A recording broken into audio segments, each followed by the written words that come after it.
নৈতিক স্থলনের অভিযোগ প্রমাণিত হওয়ায় সাতক্ষীরা ৪ আসনের এমপি গাজী নজরুল ইসলামকে দল থেকে বহিষ্কার করেছে জামায়াত ইসলামী। সেই সঙ্গে বিষয়টি নির্বাচন কমিশনকে অবহিত করার সিদ্ধান্ত নেওয়া হয়েছে বলেও দলটির পক্ষ থেকে জানানো হয়েছে। বিকেলে জামায়াতে ইসলামীর কেন্দ্রীয় নির্বাহী পরিষদের এক জরুরি বৈঠকে এই সিদ্ধান্ত নেওয়া হয়। বৈঠকে সভাপতিত্ব করেন দলটির আমির ডক্টর শফিকুর রহমান।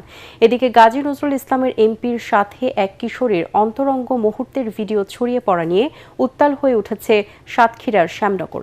জেলার শ্যামনগরের সচেতন নাগরিক সমাজের ব্যানারে এমপির পদত্যাগের দাবিতে বিক্ষোভ মিছিল ও সমাবেশ করেন স্থানীয়রা।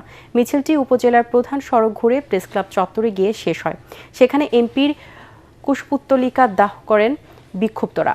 এ সময় শ্যামনগরে তাকে অবাঞ্ছিত ঘোষণা করা হয়। সেই সঙ্গে নৈতিক স্থলনের দায়ে গাজী নজরুল ইসলামকে জামায়াতের দলীয় ও এমপি পদ থেকে বহিষ্কারের দাবি জানান বিক্ষুব্ধরা।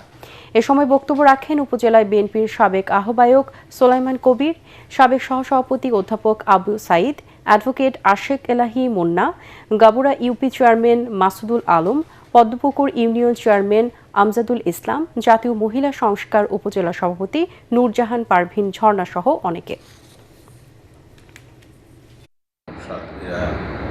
আসনের সংসদ সদস্য ব্যাপারে যে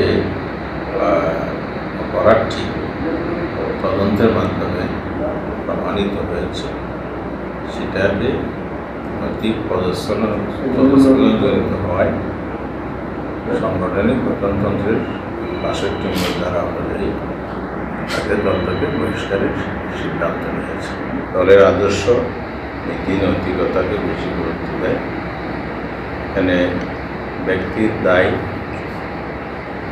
দল নেয় না।